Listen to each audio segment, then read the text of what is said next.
Hi everyone! Welcome back to Window Chats with Robyn, the Instagram live podcast where I sit by my window and chat with very interesting people.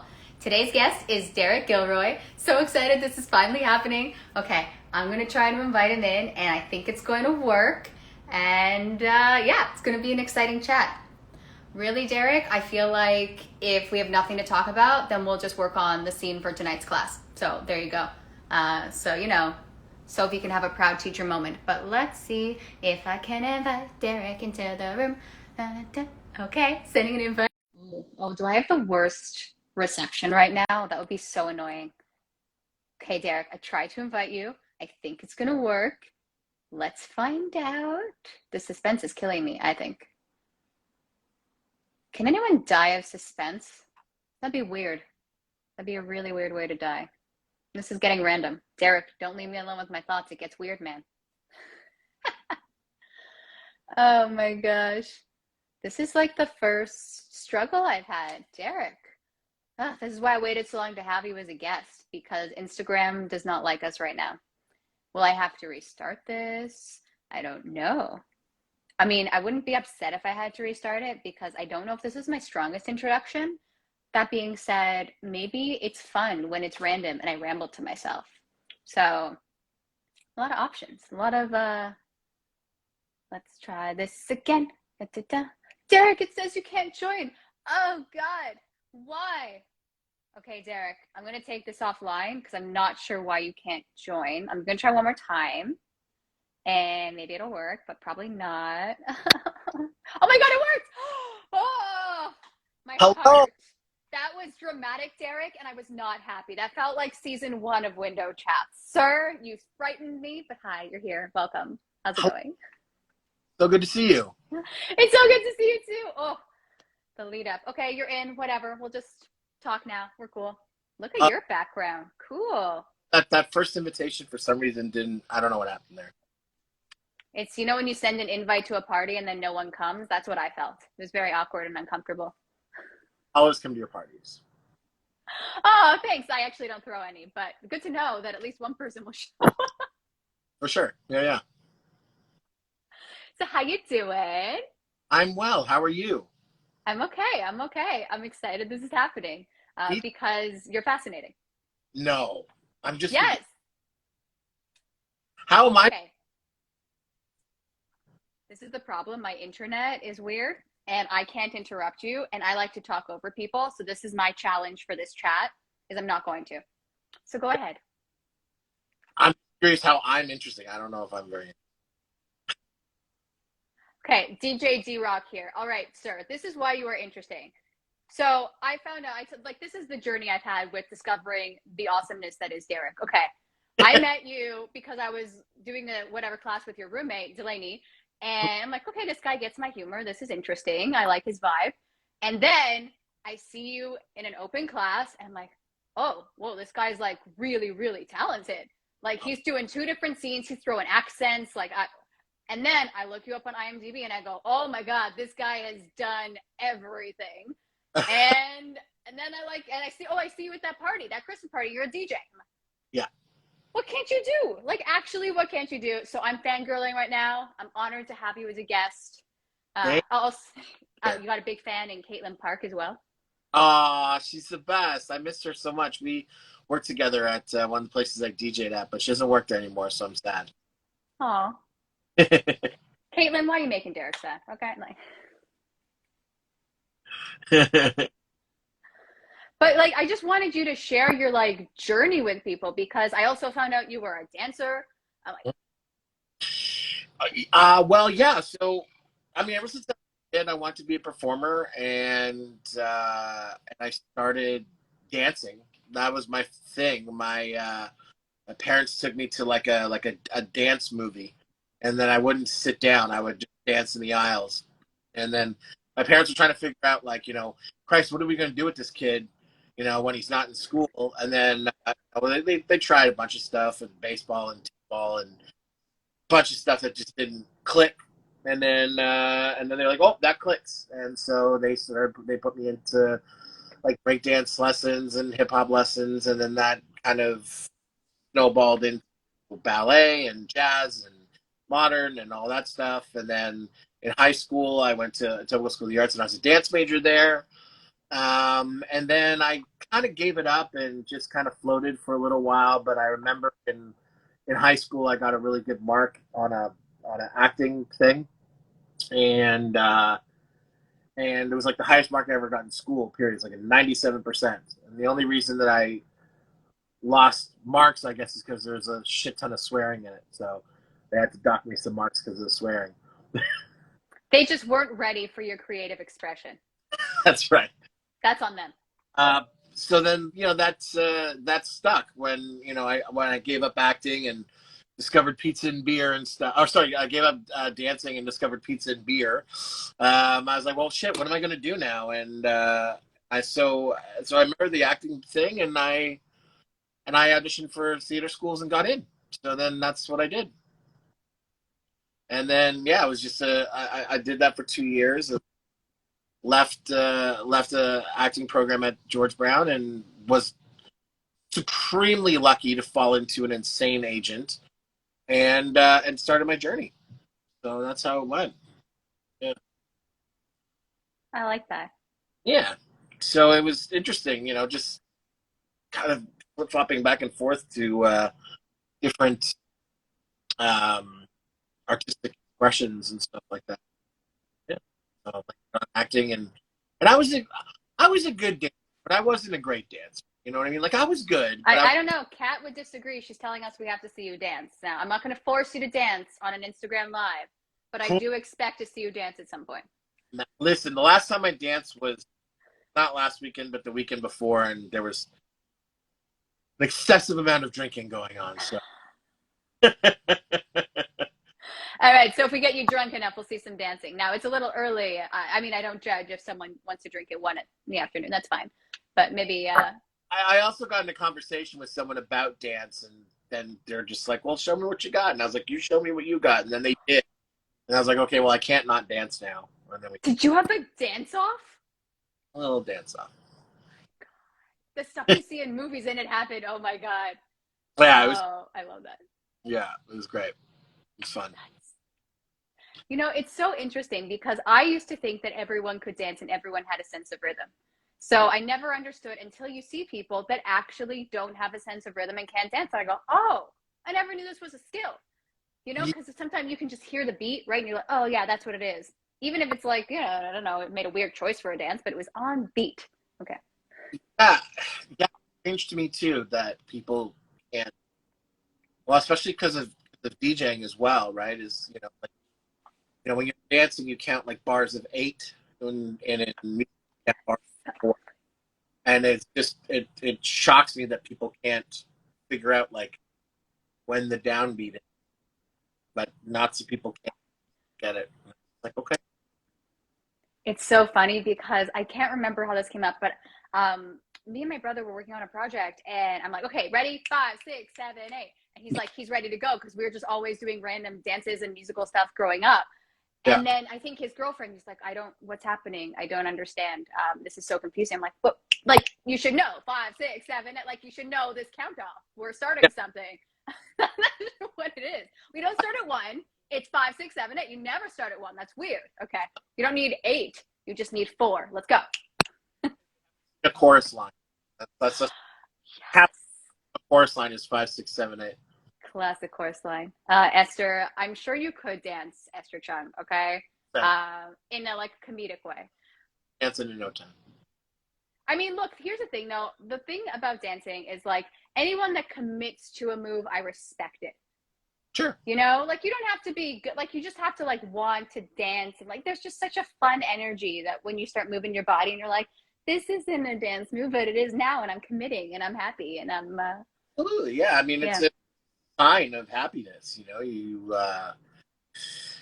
syncing your body up to rhythm is, I don't know, it makes me fucking happy. So you said growing up, did you say before dancing you tried t-ball? Did I hear that correctly? Yeah, t-ball. Yeah, my dad put me in t-ball. He's just like, I don't know what to do with this kid. T-ball. It's just so funny because like t-ball was the thing growing up, and it's, I don't know, for me, now that I'm an adult, I go, that's not a sport. You know, like what is T-ball? That's just a side thought. Not for adults, but for kids. It's like how you. It's like your introduction to baseball, right? That's Like true.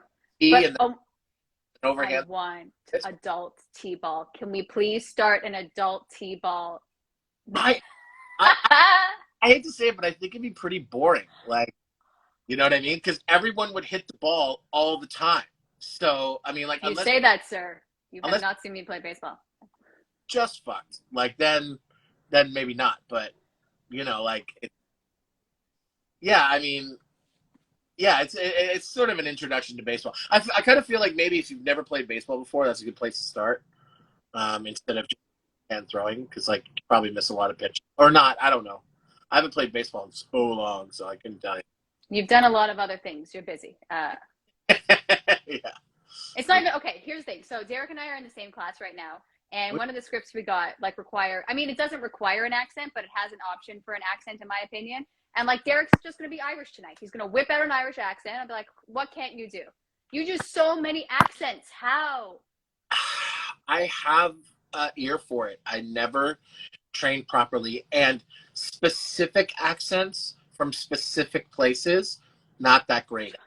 But like a general Irish accent, a general New York accent, a general New Jersey accent, a general Cockney accent or English accent, I can do those. But if it's just like, yeah, you're from Zariga in New York, it's like, oh, I don't know, like, you know.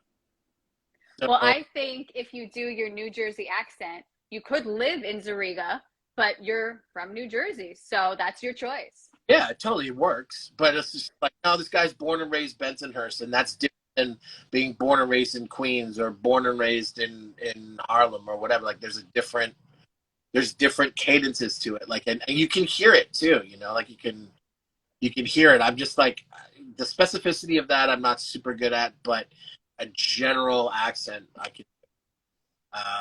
And that just comes from I don't know. Ever since I was a kid, my mom always used to say I was a really good mimic. So I could hear someone and try to like get like I was a big Monty Python fan, and that's how I got an English accent, was listening to those guys, and then falling in love with Guy Ritchie movies, and then that's how I do. Okay, so like thugged out British is this, and you know what I mean? Like I had an ear for it, and sometimes it falls. Like trying to get an Australian accent was really tough for me. I would always it would always turn Scottish. So. My Irish turned Scottish quite easily. I'm like, I'm gonna see if I can do it. I'm like, huh? That's happens to me too. I find Was, if I'm trying to do it for a long period of time, I lose it. If it's like little bits, I can do it, but the best one I do is African, because my dad's from South Africa, and it's really hard. So if you don't know the accent, it's really tough. Like I've talked to to a couple of actors who have done South Africa, and a really famous actor South African. He told me that his like journey doing that accent was like extensive. It took him like 6 months. 6 months to get an accent. Whoa. And yeah, just because it was tough, it's hard. Yeah. So and like yeah, just like owie. You're cutting out a bit on my end, and I'm worried that it's me. No, I can hear you. Can you? Okay. Is it that I'm closer to the mic, maybe, or? No, I don't know what it was. I heard 6 months to get an accent, and then you kept moving your mouth, and I'm like, I think he's saying interesting things, but I can't hear it. So I usually blame my internet. Oh yeah, sorry about that. Hopefully it's not mine. Honestly, it is what it is. I can't fix the internet. I'm trying. I am, day by day. My people are on it. Yeah. We had problems with our internet, and we upgraded, and now our internet's great. So of course, you pay more money, you get graded. I know. I think they intentionally give you crappy internet. They're like, haha, you're gonna want to pay. They 100% do. My room, like, I have an insane cable and internet package with you, and every 2 days we have to reboot our modem. It's ridiculous. If you upgrade to like infinite, it's whatever, and then like fine, I'll do it. And of course, now it's amazing, right? I think so that every 3 years you have to buy a whole bunch of new shit. My Rogers conspiracy theory. I believe it. I think that's just true. You're stating fact. Yeah. It was really, I wanted to, so we had a request from the chat to hear your accents. Oh, I'm just worried it's going to get cut out, but would you do some just for the group? uh, uh, sure. What do you want me to do? I don't know. See, I would hate if someone did that to me and asked me to do that. So I Yeah. asked my guests because I would never do it.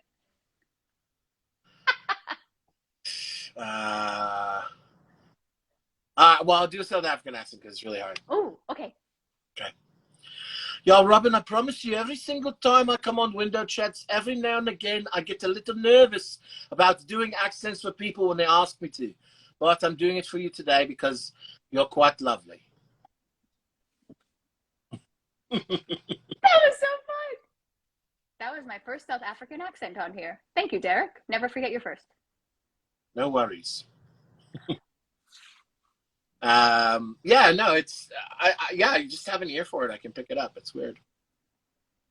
It would be, I wanted to do something like, I used to want to do this and then I completely lost the courage to, but I wanted to try out accents in real life, right? Could I fully commit to this? And I've done, even if you're going to order coffee, like, can I order it in an accent? But then I got worried that someone behind me would have that accent and they think I'm mocking them, or that I would lose it halfway through and they'd be, who is this psycho that I'm giving coffee to? So I haven't done it, but the idea is there. I'm such a silly extrovert that I wouldn't even blink if that happened. I just be like, yeah, I'm fucking around. What do you want? Sorry, you know. I'm gonna do it. I'm gonna go to all the coffee shops around Toronto and use different accents. Or then I I'll forget that I went to one. They'll be like, wait, weren't you British last time? I'll be like, so nah. before Presto, I got on the TTC and realized I didn't have any change, and but I had an old transfer that I had like earlier in the day, and and I showed the transfer to the bus guy, and I was hoping he'd let me through, and he did. And he's like, no, that transfer's expired. I'm like, and I started speaking in a British accent. I'm like, oh, sorry, it's my first. I don't quite know where I'm going. It's my first time on TTC. Do these expire? Do they? And he's just like, yeah, blah blah. I'm like, oh Christ, mate. Okay, well, I'm just going to the station, and blah blah. And he's just like, okay, just go. And I like got out of it. Yeah, I've done that before. I Not didn't know you could get out of it doing an accent. Challenge accepted. It's happening. well, yeah, because it's like, oh, I'm a traveler. I don't know shit. What the fuck? See, it's funny because I would just go to a different language. But I think that would be more confusing for the people. Just start speaking. And they love it in like whatever random words come out of my mouth. Yeah, no, that She dangerous because someone could be like, what the fuck are you talking about? You know what I mean? 19 languages. Oh shit. yeah, I can't communicate with her. We're gonna need security. I think she's gonna, yeah, it gets really like, what is she going to do? Because Yeah, I don't understand her. Oh, this girl, she's got the shifty eyes. I'm worried. yeah. Start freaking out.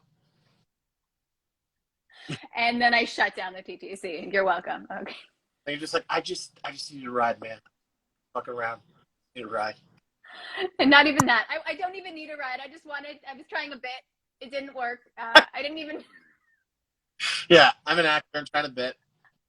Yeah. I'm studying the people that enter the TTC.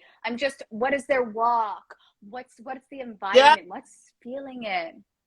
Oh, dude, I do insane shit like that all the time. Like, one of the ways I learn lines is I have an app called Line Learner, and it just spits my partner's lines back at me. And I'll walk around and do my lines. Like, I'll just have like my earphones in and I'll walk around and do them. Like, like on a residential street, it's fine. But like, I've done it in like Yonge and Dundas Square, where like I've gotten into and like people are like, shit, he's fucking bad. Like some guy said that to me once. Uh, I was rehearsing for scene slam for like monologue slam, like my friend Drew were gonna do. And I was doing the scene full out, just that Yonge and Dundas Square, and some guy's like, God damn, he's angry. Like, and I'm like, oh shit, I'm making a scene. I would love to do in public. I'm like thinking of maybe like an MOW, but the corniest MOW where I'm going, gosh, golly, just saying words that people, what? Me and my girlfriend met in the mall the other day, and like someone from the store came up to make sure she was okay because we were having a on fake fight, and this guy's like, "Hello, are you all right?" type of thing.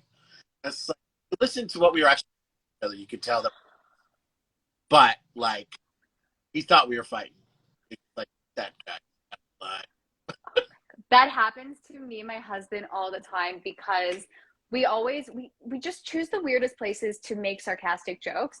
And he just says like really in my head, like this is really funny sexist jokes that he says, but he chooses like a grocery store. Yeah, And like a public setting like that, and they go, oh my god, what is happening in this marriage? Like, do we need to call someone? Like, no, this is really funny, and I appreciate this humor. Again, I don't know if I'm allowed to say that. Like, am I allowed to like sexist humor? I do. I think it's funny because I think it's funny and ridiculous, and it doesn't offend me. But like at a grocery store setting where people are like, oh my god, what's happening? Should she go home with him? Like, because we're cool. If anything, like you should be scared for him. it's your safe space. We'll be here for you. It's like I just eat tomatoes, and every now and again I'll make a comment about a girl's ass. Whatever. And then they like, you stay here, and husband, you go home. I don't think I'd ever be able to go up to someone and interject unless it was like someone I knew or a family member or something like that. But But you see those shows a lot. What would you do? I'm like, I hope you don't film me in that show because I would do nothing. Well, Because what the guy's like, I'm lucky that I'm, you know, 5'9" and 280 pounds. So, you know, if I come up to you, like you may think you can beat me up, but you're gonna think twice about it. So they got physical, but again, you have to look. Like if the guy's 6'1" and 280 pounds, I probably wouldn't. Like, there's no point in me getting my ass kicked. But if it's something I could do, I would try. Like, I've done things before where like someone's like berating someone in the TTC, and I just stand in between them. I don't do anything. I just stand in between. yeah, it's And then, like if it comes to, I would do CPR. Like I would do that kind of health stuff, but oh yeah, I yeah, wouldn't. Like that stuff, I get 100%. Let's save a life kind of vibe. We're here, like I'm here for you. But it's the other stuff where I put myself in like, will I get stabbed today? That's like a really real fear for me. Like, yeah. am I going to get stabbed? You have to weigh it, right? You have to figure out what you're dealing with. If it's someone that's like going absolutely berserk and maybe looks dodgy, like, yeah, probably not. But if it's just some random asshole, like, yeah, I would just step in the way. I've done that before. I've just like some girls sitting there and some guys fucking for whatever reason going off, and I'll just like stand there. I'm picturing we're going to go in the TCC together. You're going to get in the way of an altercation. You'll get stabbed, but then I'll help you because that's when I come in. Be like, Nice. okay, guys, I'm attending to the wound. Let's. Work makes the dream work. That's what I'm saying. Oh, this got so dark. That was fun. Yeah. So hey, remember like you in general, like let's chat about you. I get so sidetracked. You wanted to be a guest on this? That's your fault. Okay. I'm here for it.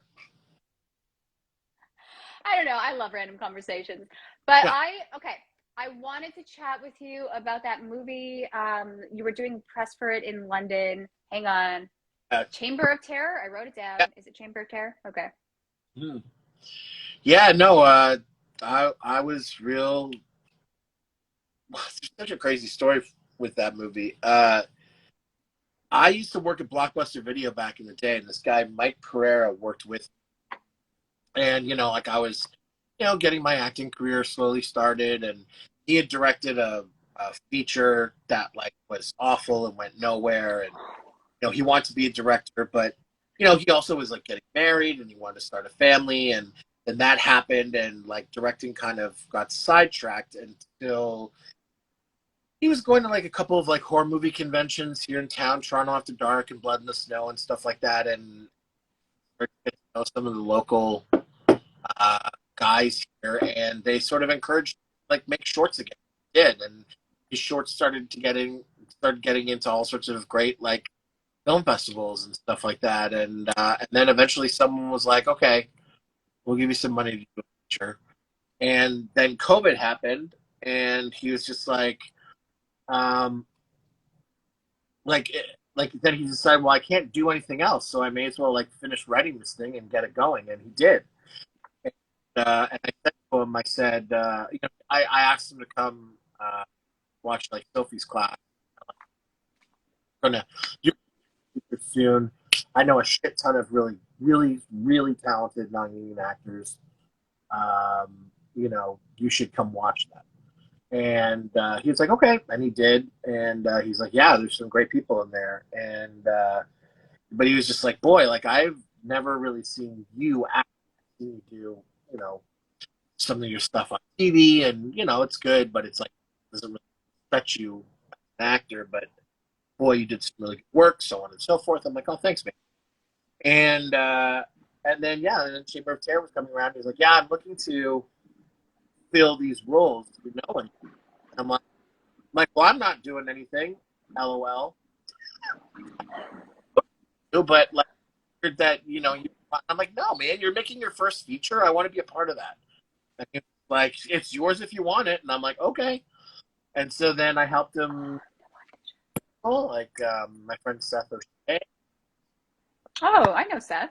Yeah. So I recommended Seth to Mike, and Mike put him through the ringer, but he booked it, and he did a really great job. And then my friend Sigourney, who is a fantastic actress, started talking with Mike and convinced Mike to make a character that was originally a male, turn it into a female character, and then she went for it. And he was like, "Yep, you're right. This totally works, and we want you to do it." And then we were off to this like little zany horror comedy, and it's been doing pretty good. Well, it was a big budget too, right? Like 200,000, if I'm not mistaken. I don't think it was that. I think it was maybe. I was checking. I saw it on IMDb, and I'm like, oh my god, Derek! Woo, look at this. Okay. I mean, I think that's actually a small budget, but. Okay, I do zero budget films, so that's why I thought it was like I have a very low bar. Yeah, I just worked on things that you're just like, holy shit, like that's a lot of money. So. Oh yeah, well, like if you do your Apple TV stuff, yes, they have it's an Apple budget. So. I mean, like just like being on huge sets sometimes is like, it's just crazy what they spend money, what they don't give a shit about. I did this movie in Vancouver with like Matt Damon and Diego Luna and stuff like that, and I was there for 5 days for 30 seconds of screen time with one line said off camera. That's what made the movie. But I was there for 5.5 days, and almost all those days went overtime. And they didn't give a shit. They're like, yeah, who cares? Like, keep them here, whatever. Like the second unit, we're doing just all like the second unit stuff, close up of hands and close up of us like putting biomechanical shit on Matt Damon and stuff like that. Like that took a whole day, and they mic'd us because it's just like, well, we don't know if we want to make it a montage. Like maybe it'll be a scripted scene. Why don't you guys just improv and like do shit? And so for like 3.5 hours of overtime, we're just making shit up. I mean, like I couldn't believe it. Like a movie that I should have been paid like an okay amount of money got ridiculous, but they didn't care. It's just like, yeah, that like we don't care. Oh wait, you're cutting out a bit more than usual now. But I heard the whole like overtime stuff. Yeah, and it's like it's a $50 million budgeted movie, so they don't care about like the one dude that 5 days that we may need him for an extra day, and every day he stays an extra 4 or 5 hours. Like who cares?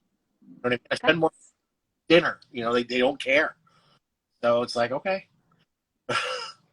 Ridiculous. So, What movie was that? The one with Matt Damon?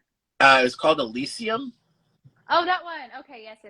Yeah. So I had a really small part, like Blinking You Missed Me, but I was there for a long time. Like I thought I was going to be all over that movie.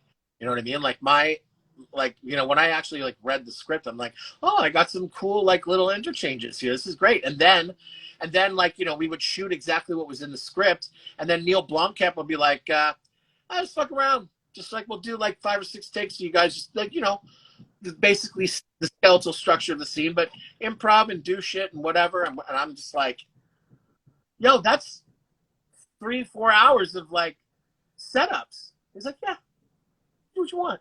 It's like, so. But I love when someone says improv. I love that so much. When they're like, here's the gist of the script. These are the rough boundaries, but have fun. I'm like, okay. Well, because money affords you time, right? And like, because money affords you time, and we're not doing like, it's not like, okay, we have to get the helicopter explosion exactly right. It's just us fucking goofing around and prepping Matt Damon for surgery. Like, so they're just like, yeah, see what happens. Like, they don't care. What was the audition? You said it was shot in Vancouver, right? Yeah. So I'm assuming audition in Toronto, or? No, I lived in Vancouver for 7 years. I did not know that. Yeah. So wow. 2006, I had a really good year in Toronto. I was in like 4 movies. I'm like, okay, it's finally going to start to get easier. Like, oh, thank God. And then I did an audition for 6 months. No, I didn't book. I didn't audition for. And I was just like, man, like Toronto's not really showing me any love. And a couple of my friends were going to try and move out there. My very good friend booked a big part on a TV show. So I'm just like, well, fuck it. Let's all go out there together. And so like 7 or 8 of us all moved to Vancouver at the same time. And so it was cool because you had like a little like social circle. It's not having to worry so much about making new friends. But yeah, so, and Vancouver was great for my acting resume, but that was the only thing it was good for. I didn't really enjoy it there. But I've heard a lot of people say that. I find that so interesting. But maybe I just went on vacation and I thought, ooh, mountains. Oh yeah, like short term, it's great. Like you want to send me out there, do a project, I'll do it every day of the week and twice on Sundays. But I'm not like I don't want to live there. I don't want to live there at all. Yeah, the people aren't very warm, unfortunately, and I'm not very outdoorsy. I'm a city boy through and through. I like vibe. I like something going on. Everyone in Vancouver's like, all right, let's just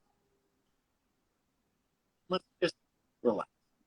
Let's just relax. Oh, let's do some shit. Yeah, we need you to just calm down, buddy.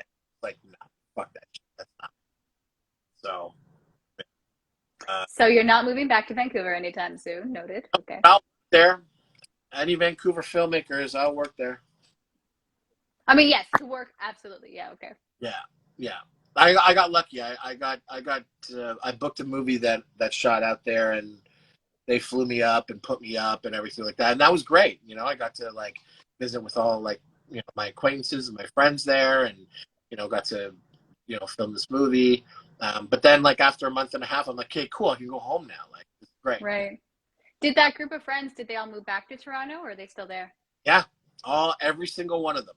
Every single one moved either to LA or back to Toronto. Everyone. Yeah. No one stayed. So interesting. Yeah, and a lot of them had some pretty great success out there. Like my resume doubled, and like I booked like my first movie and doing like those big movies and big TV shows out there. So it was again really good for acting. But some of my friends, like they established great careers out there, and they're still like, let's get the fuck out of here. Oh, yeah. This is a paid announcement for tourism to Vancouver. Okay. Yeah. No, listen, it's beautiful. It's a beautiful place. But if you're like, I'm going to go live there and give it a shot for a while, I'm just like, good luck. It's not very fun. Oh. And like DJing sucked at it. Like it was. Well, yeah, if everyone's like outdoors in the mountains, like, what well, do you? Well, I like, mean, I know that people aren't like the entire Vancouver city isn't just on a mountain. I'm aware of that, but I do like that visual of just no one's at home. Everyone's just hiking. I think it's really funny. You're not wrong. It's like that. Where were you? I was at House Mountain. Where were you? Oh, I was doing, like hiking. I was snowboarding yesterday. Okay. And like, listen, there is something to be said, especially like growing up in a city like Toronto, that you wake up, you walk to the end of your block and like you turn left and you see mountains. It's pretty special. It's pretty special. But you know, after 6 months, you're like, oh yeah, fucking. You know what I mean? Like it doesn't. See, it's so because you know what? I talk to my husband a lot. We like to walk everywhere. It confuses people. They're like, why don't you just not walk anywhere? And so I think I'm like, maybe I could do Vancouver. But then I go, I don't know, it's just far and that's I don't want to move. We just moved. I don't want to move. It's like the whole moving process. No, thank you. If Yeah. someone gives me like, here's your setup, all paid for. Okay. But to have to pack everything up again, blah. Well, it's That's up my descriptor. entire life. You know, for me, it was easy. I was like a single guy at the time. I had nothing holding me here. You know, I was just like, I'm going to try because frankly, at the time, Toronto wasn't showing me any love. So I'm like, okay, Yeah. well, I didn't really have a community and I didn't really have like, and I wasn't taking classes at the time. And I just felt kind of lost and disappointed in what was going on. So I'm just like, well, you know, can't get any worse than this. And so I went and, you know, there is a big difference there, you know, like you know, I've been in this business for what, 16 years now, 17 years. And there are some Toronto casting directors that have only seen me like once, maybe twice in my career. That's nuts. Yeah, when What? I saw every casting director in the city within 10 months, every single one. So there's just a different thing out there where they're like, oh, some new kid, yeah, bring him in. No problem. Got a good agent. Yeah, bring him in, bring him in. Whereas like here, it's just like we have our 10 and we have our 10 people and we just like our 10. Oh, that's so funny and so discouraging, but probably very truthful. Yeah, I mean, yeah, yeah, the industry here can be discouraging, but you just have to keep trying and you just have to keep going. And It's kind of like, I'm going to weigh you down. You're going to be like, okay, fine. I'll audition you. Okay. yeah, I mean, there's so many different ways of doing that, like to get in. I mean, like your agent is kind of your first line of defense, but like first line of offense. Oh, that's so, I know. I hear that all the time, and I have a problem with rules. And I'm like, this doesn't sound fun for me. I don't like barriers. I, I don't like them either, so I knock them down, or I'm like, no, I'm gonna find a loophole here. possible I try to knock them down. Like if I the problem with acting, the problem that I find the most difficult is that it's really really hard because your career is not in your hands. If you were working any other type of job and you're working like a 9 to 5, but you show up at 7 and leave at 9, the eventuality is someone's going to see that and be like, this guy wants it, right? Like this guy's doing the extra work and they're going for it. But here it's like you can put as much work into it as possible, but it's still like no guarantee that anyone's ever going to see it, care about it, whatever, right? But you still have to keep going. You still have to Yeah. you still have to not for an answer. You know, a case in point, and like it's the thing I think about when I get most discouraged about this industry. And it happens to everyone, but like, you know, like unless it's like a small pocket, like if I'm going through like an existential thing about acting, I will always think about this. And I remember I found like one of my guys that I want to work with in the industry more than anyone else is Aaron Sorkin. Found out that he was going to do his directorial debut here in Toronto, this movie called Molly's Game, right? And so I call my agent and I say, hey, listen, I just want to let you know that for the next 2.5 months, I'm going to be a problem. And he's like, what do you mean? This is like, I'm going to be a real problem for you because Sorkin is doing his first movie here where he's directing. He's shooting a movie here. And like, I don't care like who you have to kill, whose dick you have to suck, like who like you fucking need to like bowl over getting on this fucking. And like, I will do everything within my. And like, this is where we strap on our helmet and go to war because I'm fucking getting it. I'm getting it. And he's just like, okay, man, like, let's go. I'm like, okay. And then like about 3.5 weeks later, my friend was auditioning for a part in it. And he's like, here's the first breakdown of sides.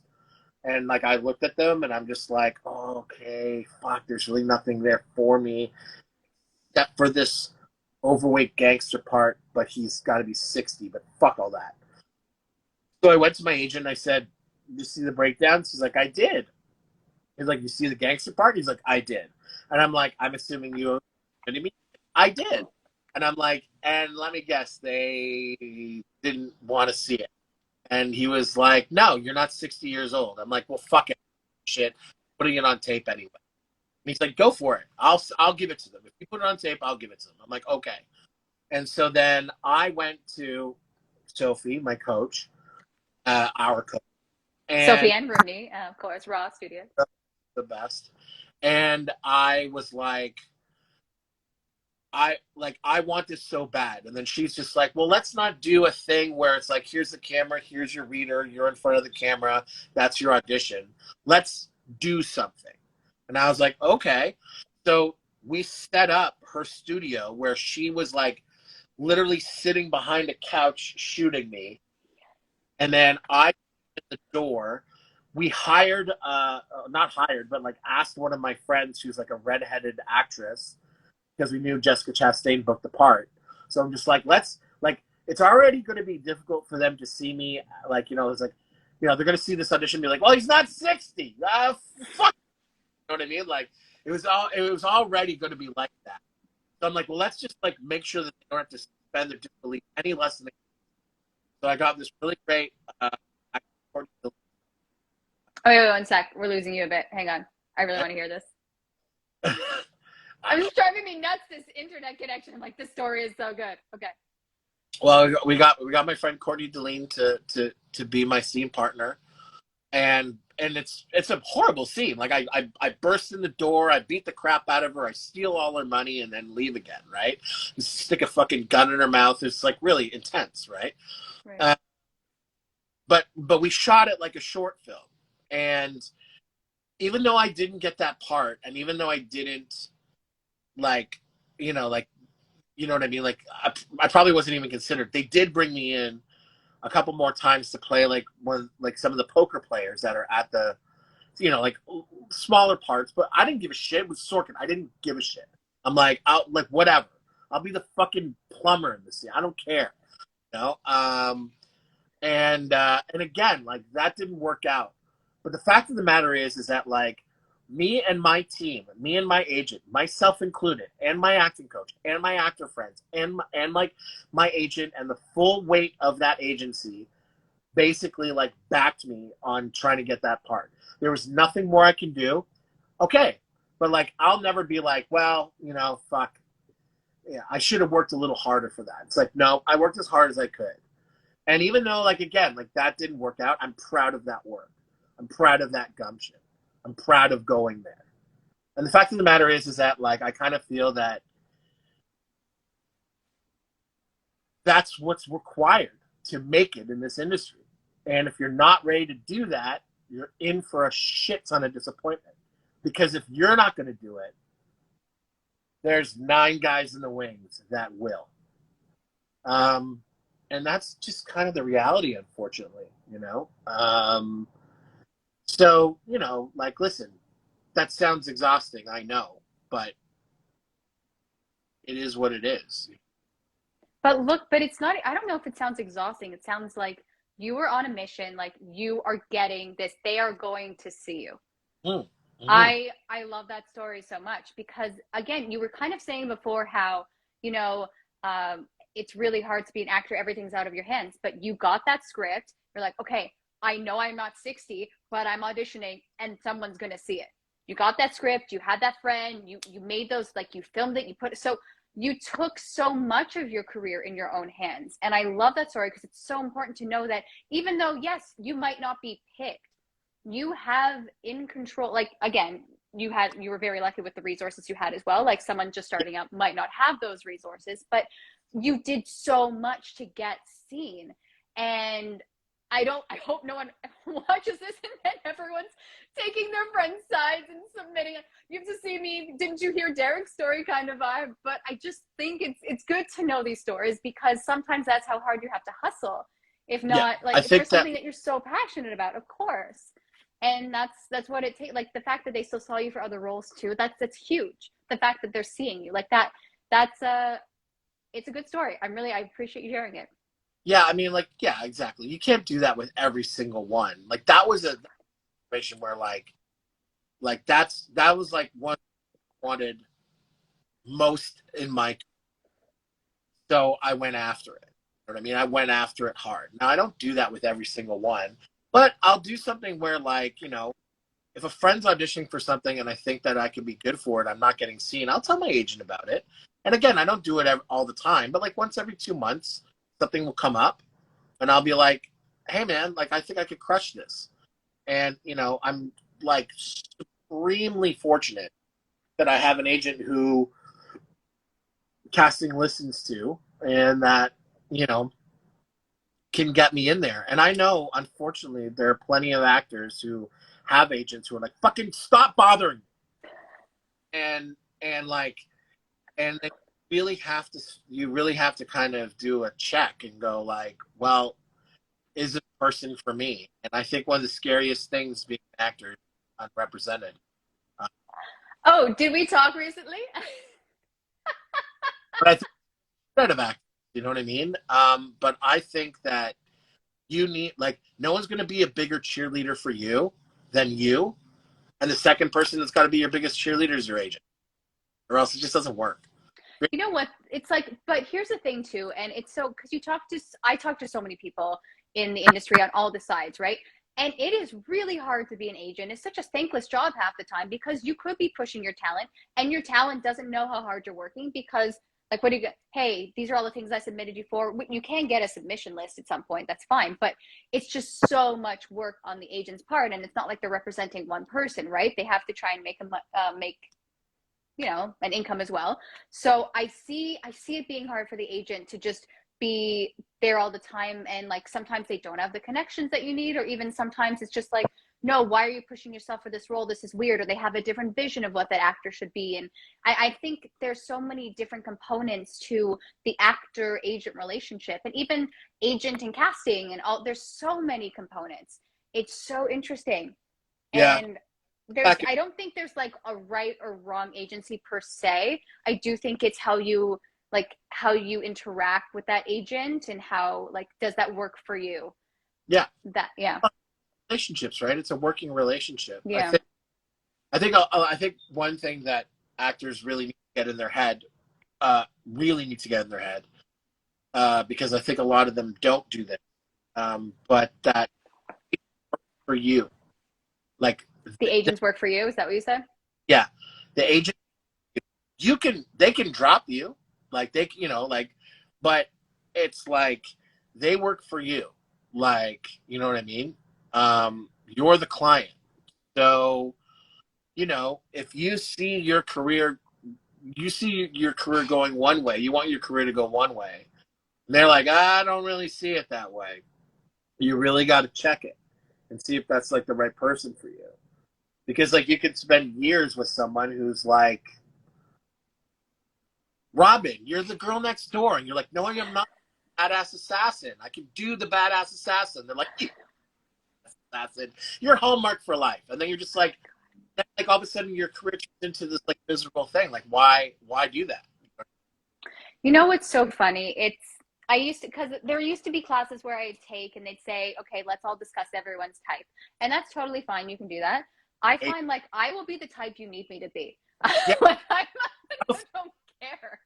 If you envision me in this role, I will make myself that role. Not a problem. It drives me when there are acting coaches or like branding things. It's one thing to kind of know like, okay, like this could be my hit, but I can do anything. Like I'm an actor, I can do anything. Like again, like I've been so fortunate that I've not been pigeonholed into anything. I've played killers and doctors and cops and fucking goofy best friends and security guards and all sorts of different shit. Like and it's been like the darkest of the dark things. Like I did an episode of The Detective where I was a child murderer, right? And then I've done like goofy shit where I'm like a drunk guy eating a wedding cake at a party. You know what I mean? Like I You did. You were also like, what was it? Screaming fan and tooth fairy. I'm like, I just love your IMDb credits. They're great. 60s dancer and hairspray. yeah, This guy's cool.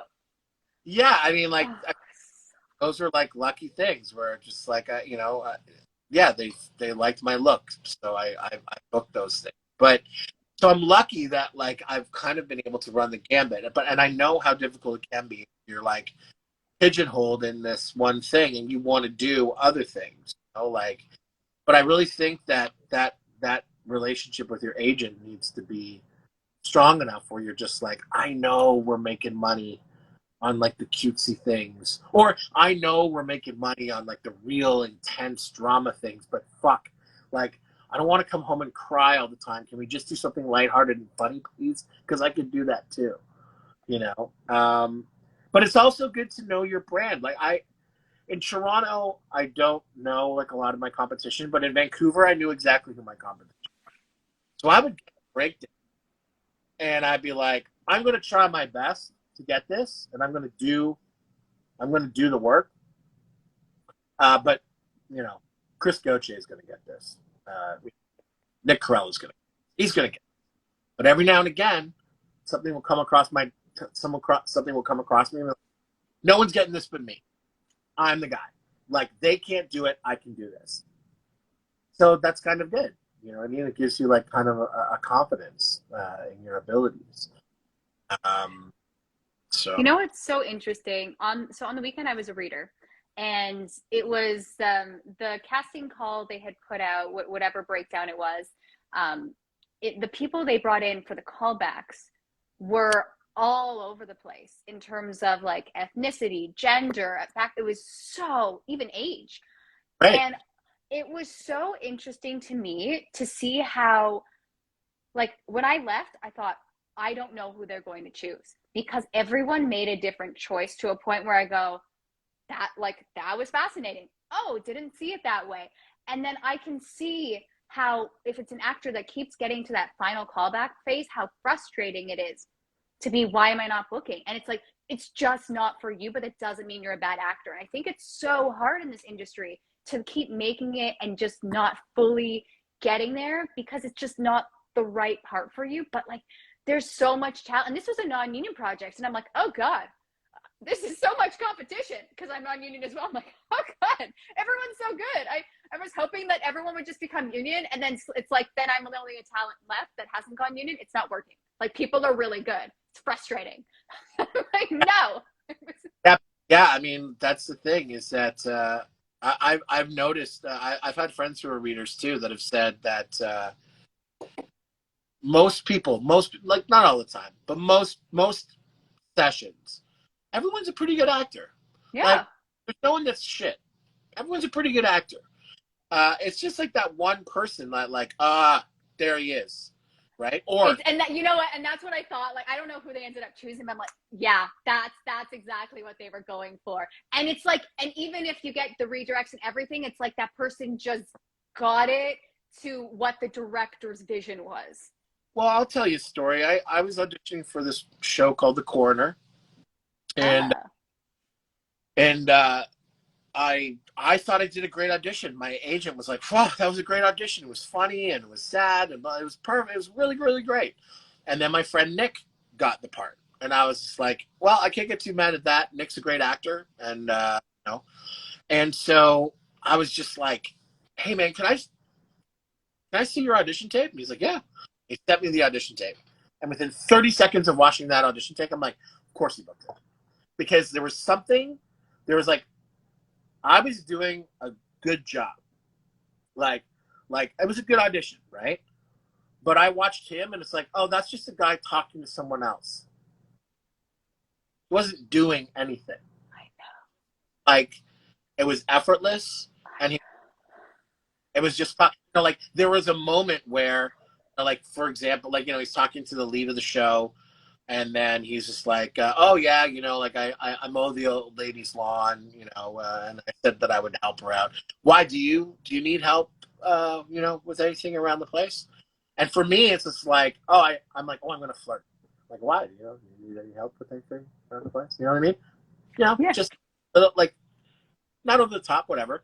He didn't do that. He just asked. He just said, "Oh, why? Do you need anything? You know, whatever." Like, what? He didn't do anything. He just spoke to the person. And I'm like, fuck yeah, like of course. Like within 30 seconds of watching that, I'm like, I know exactly why you booked the part. Like there's just some people that it's like, yep, there they are. There they are. You know?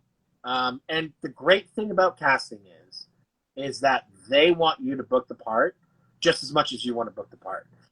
So you got to go into an audition room thinking like, I'm here to solve your problem. Yeah. Oh, You know? keep moving. Uh, that's kind of the way. And it made, you know. Oh wait, I'm losing you again. Derek, this has been like stop and go. My heart is sinking. Okay. I think you're back with us. And, well, it's just like one of those things where, you know, I feel like, you know, it might sound presumptuous or, you know, overconfident, but it's just like, you know, like, no, I'm here to solve your problem. You know what I mean? I'm here. I think that's a great way because I can tell you the people, because it was like in person, I can tell you the people that walked in and they're just like, let's do it. Let's be like, this is, you're welcome kind of vibe of I'm here, I'm solving it. But it wasn't arrogant. It was just like a confidence Yeah. that if you come in nervous, like I'm nervous too. I pick up on that nervous energy. I'm like, oh God, what's happening? Right. And it's just so interesting to see that on the other side where you go, oh, okay. So just kind of go in, don't be an asshole, but just go in like, yeah, I'm ready. Okay, let's do this. And you know what? This is what I prepared. It's not like I'm not expecting perfection here. This is just my idea. And then let's play. If you want to give me a redirect, great. If this isn't the role for me, cool. Maybe see you next time. Yeah. It's the confidence. Yeah. And I also think that as an actor, actually booking the part a lot of times has nothing to do with your acting. It has everything to do with, well, the guy playing his sister's blonde and he's got brown hair, or the guy playing his sister's 6'1" and he's 5'10", like this isn't going to work, or he's supposed to be this really big lumbering guy, but everyone's the same height as him. Fuck, too bad. We really like him, but we're going with the giant. And like that's shit that you can't help. Like you just can't help. Like, oh fuck, you know, he's great, but he's a little overweight and we need him to be a runner by the end of the movie. You know what I mean? Like I can't do anything about that. Like I think that if you're consistently getting in to be seen for casting, you're doing your job. You know? Is there anything, if someone said like you had to transform, is there anything you wouldn't do? Like, would you not shave or something for a role? It seems No. like a weird, you know what I mean? Okay. Like if someone said to me, dye your hair kind of thing, I'm like, first off, how much does it pay? But I don't like, there's certain things I'm like, I guess I would if the role was good enough. I don't know. I don't know if I've ever, like, again, this isn't something that's happened to me. I'm just always curious on the actors and the other person. Well, I won't. The only thing I won't do is I won't do parts that are small that that I'm the butt of a joke. Oh, interesting. So, like, if it's like, haha, fat guy shit, right? I'm like, cool. How much are you gonna pay me for that fat guy shit? And where am I on the call sheet? Because if I'm number 15 or 20 and it's one day, go fuck yourself. I'm sure. No, like you want me to go through a little bit of humiliation. You're gonna pay me. And other than that, no, there's nothing I want to do. I have no problem. Uh, I did a thing once where they wanted to put a big star across my head here, so I had to like shave just that part of my head, and then they did the scar, and then I was just like, well, what am I going to do? I'm going to shave my head, you know. I mean, after the movie, it's just hair. It'll grow back, you know. That's so cool. Yeah. No.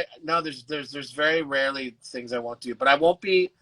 Yeah, like I won't be like the butt of jokes in that regard. I won't. Won't. Oh no, I lost you again, Derek. My heart. Okay. But like that's just like that's something I won't do unless you pay me. Like you want to pay me, I'll do it. You know, like listen, like my ego can take a hit for $50,000, like whatever. But I'm not. Everyone has a number. Yeah, but I'm not fucking around for like $1,000 where you're just like, look at that fat piece of shit. And I'm like, oh dear. And then that's my part in the movie. Fuck you.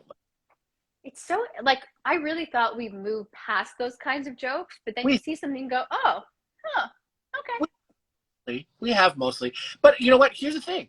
I don't really care about that kind of stuff either, as long as it's funny. Like I'm not one of those controversial topic, but I'm not one of those guys where it's just like, oh, you shouldn't punch down in comedy. I'm like, no, comedy's comedy. You should just leave it the fuck alone. If it's funny, it's funny. If it's not funny, then that's an entirely different conversation that you can have about going like, well, that person's just a piece of shit and it's just mean. But if it's funny, I feel like I've been to plenty of comedy shows where I've been the butt of jokes, being like the overweight guy. And the ones that are funny, I could care less. The guys that weren't funny, I'm like, oh, you're an asshole, right? So it just depends on like where you're at. Um, but like again, like I won't be a part of that shit unless you pay me. Like I just won't. Like you know what I mean? I'm just picturing the in Funny. the comedy bar, you're sitting there, and then the guy that isn't funny makes the joke. He's like, all right, pay up. Yeah, yeah, Pay up that, to make it acceptable. Otherwise, I will slap you because that's how we do it in Hollywood. So, okay. yeah, yeah, exactly. Keep my name out your fucking mouth. But Uh, I again, like I'm not one of the, yeah, I'm not precious when it comes to stuff like that. I just I just feel that if it's a throwaway joke like that, I just won't be a part of it. You mm-hmm. know, not like good or bad or whatever. I just won't be a part of it. That's it. So, and you know, like I know there's plenty of like actors that are like that. There's actors who are like, yeah, I'll never play a racist. I'll never play like a child murderer or pedophile or whatever. It's like I don't care about any of that shit. Like you know what? So those stories need to be told. If for nothing else, than to be cautionary tales, and someone needs to take that on. I'll take that on. You know, I think it's important. You know, like you know, you can help things with art, not to be self-important, but you can. Uh, so yeah, so I'll take that on. Yeah, no, but I agree, right? There are stories that have to be told, and the stories that are the hardest to hear, you need the villain characters that no Yeah. one, and people have to play them. So, yeah. And some people are just like terrified of doing that, and like, oh no, you know, like, what will people think of me? But I don't give a shit. So But I think, you know, what's so interesting with those characters too is like, as an actor and you get those characters to play, you have to try and figure out, because you're not, I used to go into those roles and think, oh, well, this person's a terrible person. But I don't think the people think they're terrible people. So you have to go in thinking you're not a terrible person as you're doing this terrible scene and dialogue, and you go, this is so interesting. yeah, the one Ooh. you have to do when you're going into playing a character, any character, whether it be the hero or the antagonist or the villain or the fucking piece of shit, is like you got to go with empathy.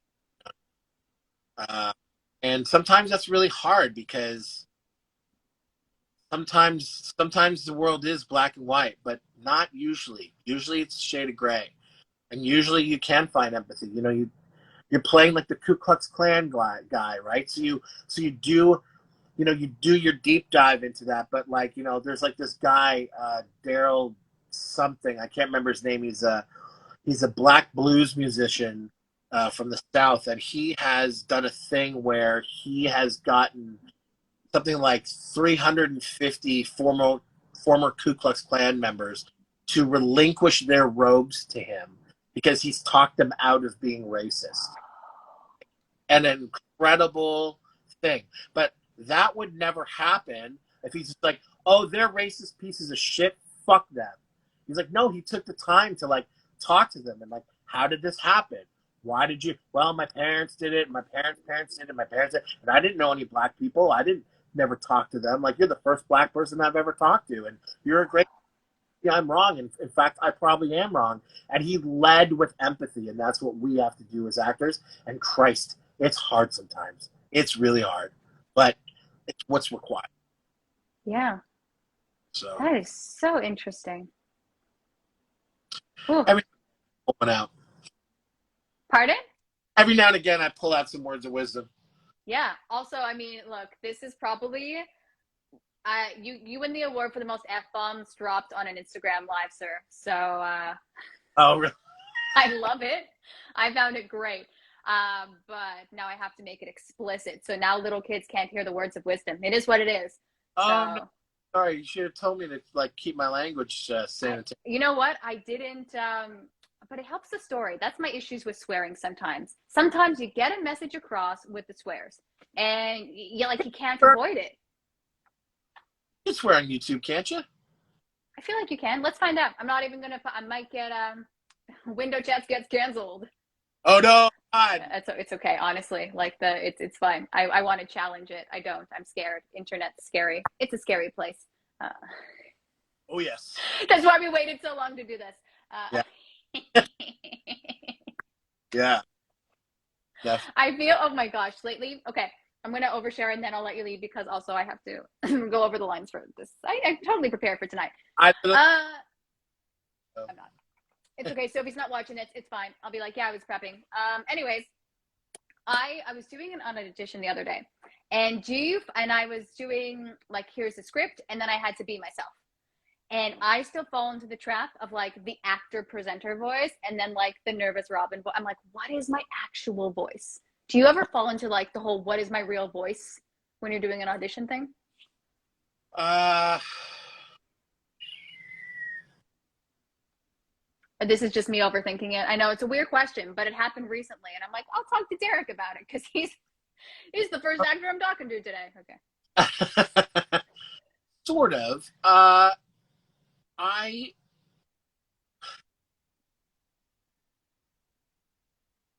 yes, sort of. Sometimes when I'm doing an audition, I get too clever.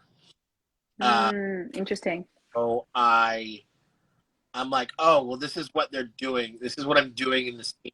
So I really give into that instead of just sort of make conversational. It's one of the things I'm working on. Just be a little bit more looser with it, bring myself more to it. I feel like I bring myself to every character. I'm one of those people that I don't really believe in like character. Well, my character wouldn't. Well, don't tell your agency that. Okay. Yeah. Well, the way I Because look they're the characters. That was a terrible joke. Okay. all right. Um, uh, but like, character to me are words on a page. They're a road to like, the journey of this person.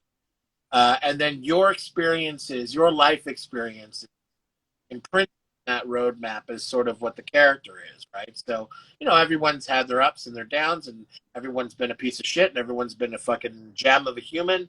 And so, you just kind of go in and out with that, which is why sometimes when I'm playing people that are, less than savory, like tough for me to let go sometimes because the things I latch on to are, like, well, I'm not 100% like them, but I can relate to this part of it. So, or this part of them. So that's like where I go. And then, your mind can play tricks on you going like, wow, you're not too far away from being a real piece of shit. And then you're just like, okay, I need to, I need to like, I need to be able to put that away. Whereas, I think some people who are like, well, it's just a character and whatever. They can, like, but that's not quite how I work. So going back to what you were saying, it's like, yeah, like I don't have trouble bringing myself to a part, but sometimes sometimes like more is required of them, and like that's where I stumble into like actor voice like that, or especially if it's someone that's really not like Sorry, someone that's not liked? that's not like me. Oh, like you. Okay. Like a real villainous person, or someone who's quiet, because I'm definitely not quiet. Someone who's very kind of stoic and quiet and stuff like that, like, or nervous, a nervous person full of anxiety. That's tough for me. Really? Oh, Yeah. that's so interesting. Like the only actor I know that doesn't know how to play someone with anxiety. I'm just like, please, I'll be myself. I don't I don't get anxiety very often. I'm lucky that way. I'm not Yeah. I don't I'm not scared of a lot of things. You know, like I'm not. I'm just not. I'm just Oh, like, okay, see, now I kind of hate you just a little bit. I didn't before, but it's how I'm wired. You know, like there's some things where I'm kind of like, oh, I don't know if I'd ever do that. You know, my girlfriend's like, I went scuba diving with sharks. I'm like, you're fucking crazy. I had chum in my pockets. I'm like, crazy. Like I wouldn't be doing that per se, but like, am I worried about like, saying something stupid at a party or coming off looking this, that, the other thing? Like, not really. I don't care about all that. 9 times out of 10, people forget, and like the ones that's true. that just, I don't know, like nothing bad's ever happened to me from me making a fool out of Oh, sorry, nothing bad's ever happened, and then I lost it, and I'm like, when? nothing bad has ever happened to me from me making a fool out of myself. Oh. Like Well, you know what though? Here's the thing, like with making a fool out of yourself, that I wonder if sometimes when I'm like, oh, I'm gonna look ridiculous, like maybe it's I don't actually look as ridiculous as I think I do, and people are just like, that is someone confident. That being said, I definitely have made a fool of myself, oh, but I've done it in front of some yeah, I've done it in front of some. I've been silly in front of some intense people. I got really drunk at a film festival party once in front of Emil Hirsch, and Jess was like, and the DJ was playing old school hip hop, and that's my jam. And I'm like, oh my gosh, this is the best fucking song. You don't remember this song? And he's just like, no, man, I was fucking 3. I'm like, okay. Oh, you gotta remember this one though. He's like, no, buddy. And I'm like, then saw him at the thing the very next day, and I was like, hey, buddy. So, sorry about last night. And he's like, are you fucking kidding? It was the best thing about last night. Like, I thought I was being a problem. And he's like, you're my favorite. You know what I mean? So I've just like learned that it doesn't like, unless you like hit someone or call someone a piece of shit or like, you're being an asshole. Like, no one cares. No one. that's it's the And narratives that we put in our own head, right? Like, oh God, everyone's gonna think this and that. And they go, no, they think the I'm, complete opposite. You go, oh, I've done that before. But most of the time, it's just like I have to be like, oh no, that's not what's going on. I'm also one of those people that like I can have my mind change. I can be like, oh fuck, this person thinks I'm a piece of shit, and then my friend will be like, no, he doesn't. He just thinks you're silly. And I'm like, oh yeah, he does. You know what I mean? Like it happened the other day. I was spiraling about something like oh, I was spiraling about like one of my DJ gigs, and I'm like, oh, I'm so nervous about like this one guy coming in and taking over for me because they seem to really like him, and like maybe they'll just replace me. And my friend's like, why? Like your DJ gigs are going up. Like more people are out. They're having a great time there. Why would they change mid stride just for some guy who's new? I'm like, oh yeah, you're right. Why would they? That's so stupid. Why would I even think that? You know what I mean? you're so. I just don't think. Maybe it's an actor thing in general, but I don't think you give yourself enough credit for all that you do and how awesome you are. And Oh then, so you're DJing at the ballroom Friday nights, yeah, Friday, and what was Saturday? I can't uh, remember. Maverick Brewery. Where is that? It's at King and Bathurst, a little bit north of King on Bathurst. Hmm. So yeah, it's like actually technically it's I suppose Adelaide. Adelaide. Like, It's okay. I actually really appreciate your style of DJing because my husband and I always talk about. I had this oh, I can't remember what they called it, but like when I was in physio school, we had those end of the semester, end of the year parties, and there was a DJ that we always talk about because we're like, oh, I didn't know you could have a bad DJ till we saw a bad DJ, and I didn't know it was hard until we saw people making it look really hard. You go, okay, respect for all the DJs out there. It's not easy. Oh, You so can have, bad. like the ones that the ones that can't read a crowd, the ones that don't know music, the ones that can't mix. It was like the mixing, exactly, the reading a crowd, the mixing, like, okay, how long should the song be? How do you mix it? Exactly, exactly. There's so much that goes into it. It's not just play on my playlist, No, which I used to think it was, and I apologize to the DJ profession as a whole. that's okay. A lot of people think, especially now with like digital DJing and stuff like that. It's a Spotify playlist. Okay. Nope. Nope, it isn't. But I mean, like there are a lot of things that make DJing a lot easier now, but it still doesn't. It's still like you still got to be able to read a crowd. You still got to be able to know kind of what to play when and where and who your crowd is, who your audience. And a lot of DJs, especially nowadays, very neat. They're like, well, I play Afro beats and trap and little top 40. There's some guys who are like, all I play is like, old school disco and tech house. And it's just like, cool. Like you can DJ at maybe 7 venues in Toronto. Whereas I can DJ anywhere because I can play anything. So This is the whole not branding yourself, right? Not pigeonholing yourself. This is, yeah, you're a DJ. You do everything. You're an actor. You do everything. I'm exhausted for you. yeah. No, I'm lucky that like the places that I spin, like they want an open format. They want to hear, Drake and Tiesto and Aerosmith and Oasis and Rihanna and Post Malone, like all in the same night. I'm like, well, I'm your guy.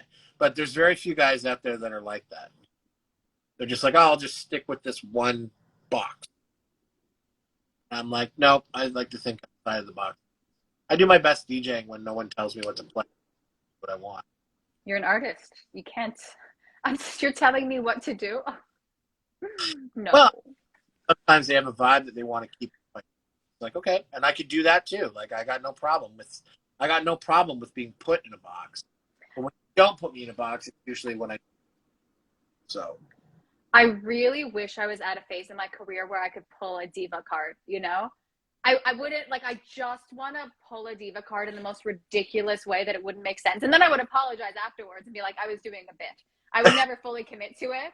But Yeah. to just have like an outrageous request of how dare you separate my red M&Ms kind of thing. I really want to do that. Oh, Yeah, I don't even want the M&Ms. Then I throw the M&Ms in the garbage. I don't even want the M&Ms. I just want to be able to make someone do that. And I'm not happy with that quality I have. I'm not. But I also think it's just like this ability to make it so far in life that people are willing to bend over backwards for you. And you go, where were you during the rest of the phase of my life? Where was this? People wanting to work so hard for me. I don't know what this is yet. I don't even know if I'd be ready for it. If someone was willing to do that for me, I'd be like, are you serious? Is this a bit? Yeah, I'll tell you what happens. You stop trusting that they're doing it, want to do it, that they're doing it to keep you happy. I got my first very small taste of that. Very small because Oh, famous by any stretch of the, but that movie that I did in Vancouver, right. where they flew me out and stuff like that. This wasn't the Elysium one though. It's a different one. Another movie called Perfect Pickup that I did, and it was like the two leads, and like they were also like the producer and the writer, and then I was like third on the call sheet, and I just noticed that like every other time that I've been on set, people have been nice to me, like perfectly nice to me, but like that specific shoot, people were overly nice to me. Like, can we get you anything? Do you need anything? Are you okay? You want some water? Hey, man, the supplementals are out. Do you want me to go grab you some soup? Do you blah blah blah blah? Oh yeah, we'll get your chair for you right away. Don't worry, blah blah blah. Like all this shit, and it got to a point, and like and then it got, and then I started getting this. It's like, man, Chad's character was my favorite, but you're my favorite. Wait, you're my favorite what? You're my favorite character in the movie now. Like you're doing the stuff that you're doing, is like so funny and blah blah blah. And it got to a point where I'm like, are they telling the truth or are they just trying to keep me happy because I'm third on the call sheet, and if I'm not happy and decide not to come to set one day, which I would never do, but whatever. If that is like, I'm not coming to set today, and then like that costs some money, so like they're just like, everyone just be nice to the top 5 people no matter what happens. You know what I mean? And so much of that, like I had to call like a friend, like a really good friend of mine is this guy Sean Ashmore. He was like Iceman in the X-Men movie. Oh, yeah, I know. He worked on my uncle's movie. Oh, what? Uh, oh my gosh, I can't believe I brought that up on a live. It was called My Brother's Keeper. We move on from there. Oh, Was that his twin? I don't remember. so Aaron was the lead, and then Sean was like also. I'm in that movie. You're in my what? You're in my uncle's movie? Yeah, I have him. Okay. You know, as a dork. No. I actually did not. I never talk about that movie. Oh my God. We are taking this offline because I'm not going to have my thoughts recorded. Oh my God. We will talk about this tonight. Okay. Okay, fine. I will do a little. My uncle's movie. My uncles are twins, and they made a movie like My Brother's Keeper. I don't know how to sell it. Anyways, Gordon Barker directed it, and then like that, Aaron are two friends, and then my other best friend Drew was also in it. So yeah, like so they want to be a door guy in the scene. I'm like, yeah. So I did. Yeah. oh my God, I've never been this surprised before. Oh my God. Okay, I'm gonna rewatch that. It's Didn't want to. Okay. quick thing you missed me. It's like a SOC, like it's at the very beginning of my career type of thing. But yeah, I play like a door guy. It's okay. It was the beginning of theirs too. That's so funny. Oh my God, this is But an I amazing moment. but like yeah, like going back to what I was saying, it's just like, I talked to Sean about it, and I'm like, do you ever do you ever like think like, oh, they don't really mean what they're saying, they're just trying to keep me happy, like they're lying, you know what I mean, like they just, and he's just like, yeah, sometimes. I'm just like, yeah, that must be like a shitty feeling, like, that you're not quite sure if people really believe that you're doing this great fucking job, or they're just trying to keep you happy so that you don't, I don't know, like whatever, don't be an asshole on set. I don't know. I don't know what they're thinking you would do if you're not happy. But it just made me think, like I was just like, oh man, like I don't really know. I don't know if they're telling the truth or not, if I'm doing this great work, or if they're just trying to keep me happy. And I think that Right. like that's like, and then I think sometimes, and this is where I play as an actor. And then I think sometimes about like how like, when you hear about like actors and famous people like believing their own hype, thinking that they are special, like this special fucking delicate flower that just like breezes into a movie set and makes the movie fucking sellable, and shit like that. And so they act like pieces of shit. But it's like the alternative to doing that, the alternative to not believing your own hype, is that you feel like everyone's lying to you. And Jesus Christ, like what's worse? Like I don't know. You know what I mean? Like staying humble is one thing, but then the byproduct of that is that like maybe you can't trust as many people as you want. It's really interesting that you said that because I'm actually wondering if there is like a training session where they say, this is what you have to do. And I wonder if people take it too far. I wonder if it's just, make someone feel comfortable. And people don't know, right? And people are like, okay, what does that mean? I have to go above and beyond. I want to make sure someone's like, I just think the dynamics on a set alone are fascinating. That should be a movie in and of itself There's because like there's there's a hierarchy, there's so much yeah, going on. there are certain sets that are just like, yeah, you don't talk to the stars, don't ever talk to them. I had a thing where I was on this TV show called Jet, and there was a first AD there, and I had auditioned about 2 years ago for a web series that he was doing to be like the lead in the web series. He's like, you didn't make the lead, but I thought you did such a fucking good job. I'd love to do like maybe an offshoot of it. I'm like, yeah, man, cool. And I just done a take that I'd flubbed a couple of lines. So I pick up my sides as he's talking. He's like, yeah, my idea is, and I was just like, I had like, like lines. And I was just like, yeah, no, tell me. And he's just like, yeah, my idea was, and I just like looked at my lines like this, and he immediately stopped talking and started walking away. And I was like, oh, hey, where are you going? He's just like, oh, no, man, we can't talk to you if you're reading lines. Like, we're actually specifically told not to. I'm like, oh, I don't fucking care. He's like, no, you don't understand. I can't talk to you if you're reading lines. I'm like, no, dude, tell me. I flubbed. So I'm just reading it while we're talking. I don't care, dude. You won't get in trouble. Don't worry. He's like, no, I don't think you understand. If my boss sees me speaking to you while you're reading lines, I will be fired. I'm like, holy shit. He's just like, Okay. I guess it happened that like a crew member was talking to an actor when they were trying to fucking focus, and that actor was just like, please, can you fuck off? Like, I'm working, or something like that. I don't know. I don't know if that was what happened, but like a rule was put in place that whenever you see an actor pick up sides and start reading them, you walk the fuck away. And I was like, whoa. So yeah. But it's so funny because sometimes, when you're reading a sign, like I like someone to throw words at me to make sure that, like, because on set, I'm not going to be 100% like, what are the lines? So it's kind of making it easier for me to remember in a way. Well, I suppose if it's another actor or like the director or something, that's okay. But like That's this, so weird. That I'm terrified for these people's jobs. but this whole thing Because is that they're probably saying it's so, because at actors, we feel dispensable.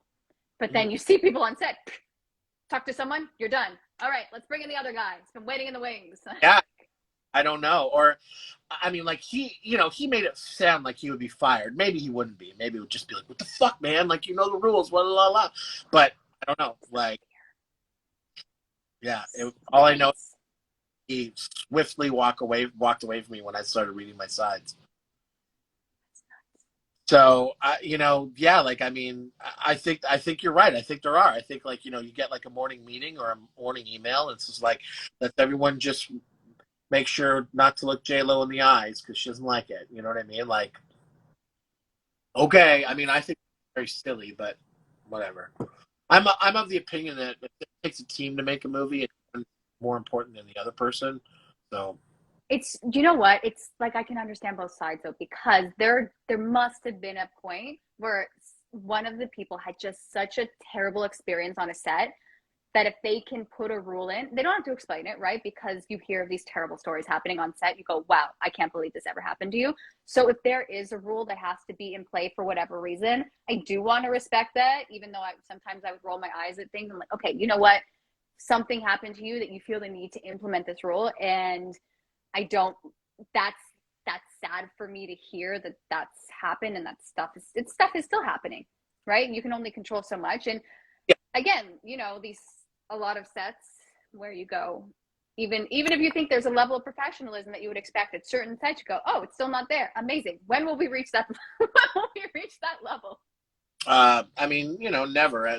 Like you have what on a small set you have 20 to 30 people. On a big set you have 50 to 100. Like, not everyone's gonna be the same person, so something always will. Yeah, it's true. I mean, that's just human. That's just life. But it's like you. Like, I'm a rule breaker. I remember when I was in Vancouver and I was going through like our financially, and my agent's like, "You want to do stand-in work?" And I was like, "What's stand-in work?" It's like when they light the scene, you stand there, and then the actor comes in, and I'm just like, "Okay." And so I did, and I did it on this movie called Sucker Punch. And when I wasn't lighting the scene, I wasn't really sitting with all the other stand-ins. I talked to the actors. There was actually one night where um, my friend Sean again did this movie with Jenna Malone called The Ruins, and uh, and I'm doing stand-in work, and I'm not really talking to the leads. You're not supposed to, but whatever. Um, and she grabs my arm and she's like, "I know you, don't I?" And I said, yeah, we met at the Toronto Film Festival like 2 years ago. I'm best friends with Sean Ashmore. She's like, yeah, from the ruins, blah, blah, blah. Oh my God, and we got drunk that one time. I'm like, yeah.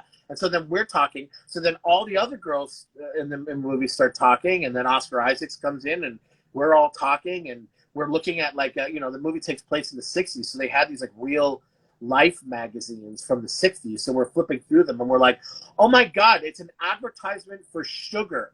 Like how you should use natural sugar in your strawberry shortcake.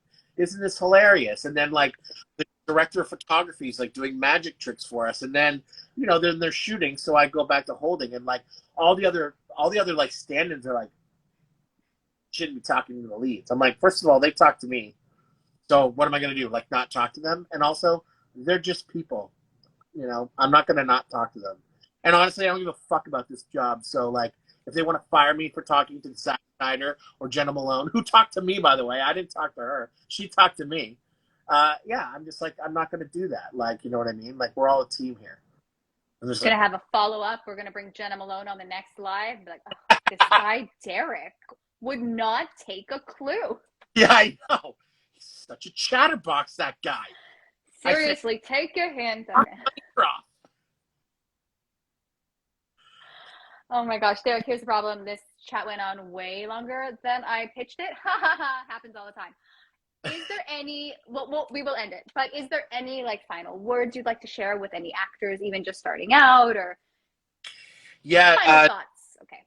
Never, never, never, never, not ever, no matter what anyone says, not ever, don't ever give up. This industry is hard, and it'll knock you down. And it'll really make you question whether you want to do this or not. But if you have a hunger for it and you want to express yourself this way artistically, don't let anyone ever tell you that something. Just keep going. William H. Macy has a great quote. He said that every actor that I've known that didn't quit is a success. Made it. Every single one. Maybe not made it the way they thought they were going to make it. Like when they were 20, they're like, I'm going to make $1 million a picture. But like, maybe they made it when they were 50, and like now they're making 80 grand a year just being an actor. But they made it. They're making a living at it. As long as you never give up, you'll make it. Like something will happen. So just don't ever give up, and don't ever let anyone tell you what your career is going to be. It's your career. So, yeah. I like that. Ooh, words of wisdom with Derek Gilroy. Derek, thank you so much for chatting with me. This was so fun. Yeah, it's been really fun. Thanks for having me. Yeah. I get my guests to sign out now because I awkwardly sign out, and it hasn't been fun for me. So you get to say goodbye to everyone. Thanks for listening, all that jazz. All right. I got to give a shout out to my boy Nigel from Vancouver. I can see you just joined. What up, buddy? Great agent in Vancouver. Actors, hit him up. I'm sure he's going to hate me for saying that. Whatever. Hello, Nigel. All right. Thanks, Robyn. Thanks, everyone. Take care, guys. Bye. Bye-bye.